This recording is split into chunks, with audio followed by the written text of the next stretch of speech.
A very good evening and a very warm welcome to State of Business on our television. I'm Samin Vijayawardena. Let's look at the top stories for the day. Government to kick off the rural tank renovation program next Monday. A massive drop in tourism reported during the first 10 months of the year. News in detail.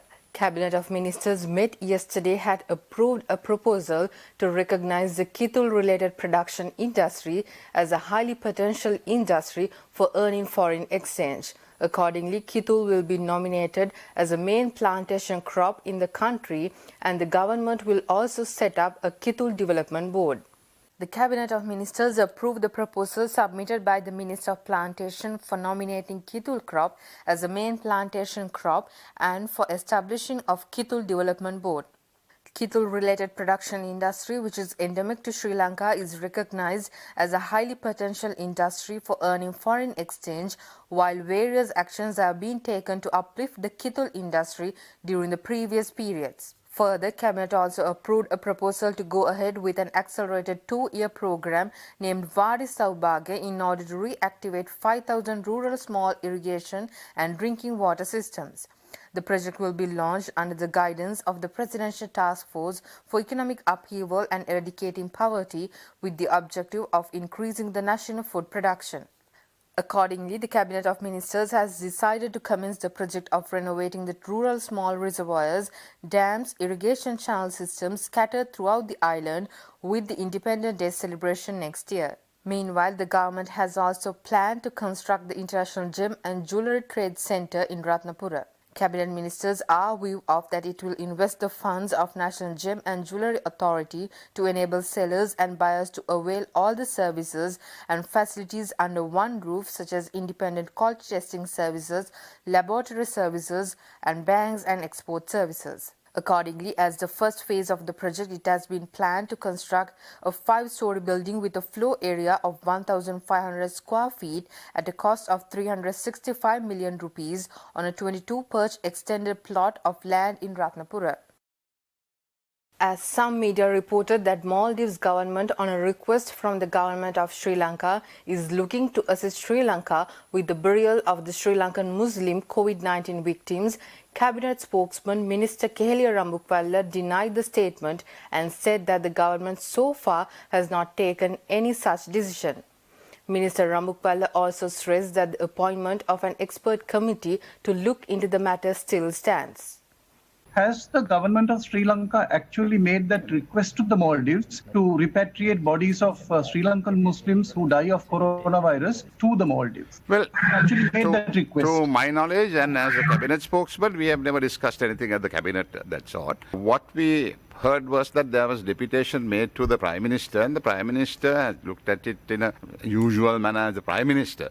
I'm refuting that because there is no decision by the government. The government decision is based on the expert advice. So it is not the cabinet or members of the cabinet or the Prime Minister who have decided this entire scenario that you are discussing. What happened at the initial stages, when the WHO said that it has to be country specific, we referred this to an expert committee. And from time to time, we have been taking their views. And whenever there are certain requests and some appeals from various quarters, interest quarters, we have referred that to the expert committee. And we strongly believe that if you appoint a committee of that nature, then you need to take their advice. Otherwise, you don't. Somebody has suggested that this could be taken elsewhere, and that will be referred again to the expert committee, and on that basis that we will make the final decision on that. As far as we are concerned, at the cabinet, nothing was discussed yesterday, but I'll definitely verify that and come back.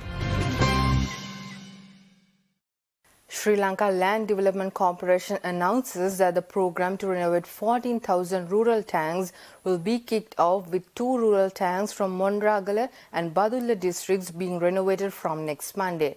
Sri Lanka Land Development Corporation Chairman, retired Major General M.R.W. de Souza made these observations addressing a press conference today morning at the Sri Lanka Land Development Corporation. I am taking off on the 21st of this month. One village tank at Monragala district, Bibile, and one village tank at Badulla district, of Bandarwala. Those were selected by the district secretaries and divisional secretaries. And of course, I decided end of the day, we are starting with one each on 21st of this month, and I'm increasing the numbers by another one to 7 to Badulla and another 2 or 3 to Monragala. And of course, we are starting one more at Kandy district, Hasalaka, Mayangan area. Coming under Kandy district, that's a bit of a very highly rural areas. Economically, they are in a lower category. So that's the area I thought we must start helping first. And I'm hoping to first stage 1 finish 50 tanks as by maybe 2 to 3 months time, maybe 4 months. It depends on how fast the Mahayala seasons changes. Stay tuned for more news right after this break. Welcome back after the break. Central Bank's latest external sector performance report states that trade deficit has narrowed as a result of the decline in import expenditure outpacing the decline in export earnings in October 2020. Moreover, cumulative earnings from tourism during the year up to October 2020 has recorded a drop of 66.1% from the corresponding period of 2019. Accordingly, Central Bank adds that the cumulative deficit in the trade account from January to October 2020 narrowed to $4,852 million from the deficit of $6,451 million recorded in the same period in 2019. Meanwhile, the ratio of the price of exports to the price of imports has improved by 4% in October 2020 compared to October 2019 due to import prices declining at a higher pace than the decline in export prices. In the meantime, earnings from merchandise exports has suffered in October 2020 due to the impact of the resurgence of COVID-19 cases, although exports of agricultural products continue to grow. Earnings from merchandise exports in October 2020 were lower compared to October 2019 as well as September 2020 due to the sudden outbreak of the second wave of the pandemic, and as a result, earnings from exports in October 2020 amounted to $848 million, which was 13.2% lower than October 2019 and 15.2% lower than September 2020. Accordingly, cumulative earnings from tourism, which are estimated based on tourist arrivals, remain at $956 million during the year up to October 2020, thus recording a drop of 66.1% from the corresponding period of 2019. But workers' remittances has continued to increase for the fifth consecutive month, recording a growth of 3.9% in October 2020 year-on-year to $631 million. Urban Development Authority has planned to go for another mega construction project of building 7,500 houses for the people living in low-income settlements and middle-income level. UDA officials assured that the project will be kicked off during this month itself. Consequently, of the 7,500 new homes, 4,000 will be built to resettle people living in low-income settlements, and the other 3,000 houses will be reserved for the middle class. Moreover, Prime Minister directed the officials to formulate an arrangement for granting housing to the middle class with a minimum down payment. Accordingly, it was decided to provide housing to the middle class at a 6.25% interest rate for up to 30 years payment. On the other hand, during yesterday's discussion, Prime Minister has also instructed the officials to take immediate action to prevent any further delays in establishing vehicle parking lots which have been delayed, and the officials agreed to obtain government lands and to complete the car park projects expeditiously. The Urban Development Authority added that it expects to complete the construction of 150,000 houses by 2024.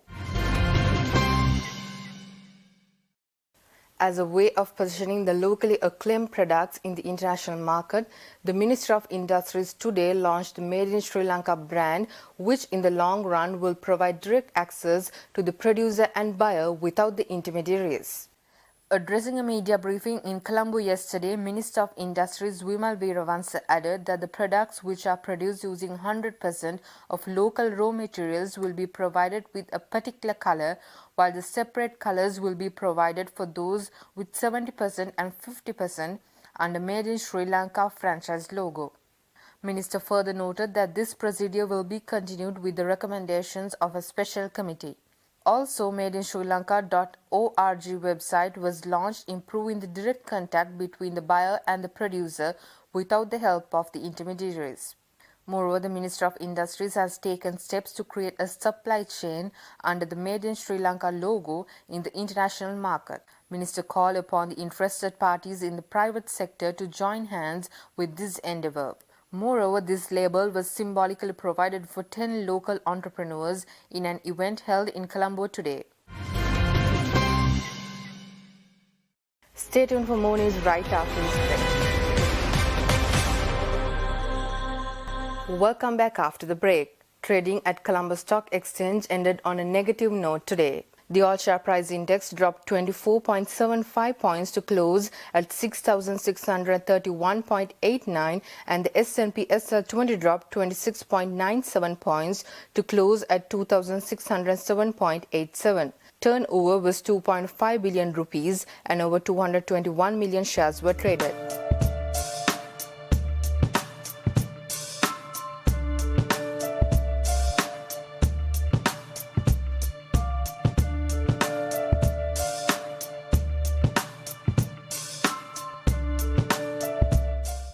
With that, we'll be signing out for today. See you tomorrow with State of Business at the usual time. Until then, take care and good night.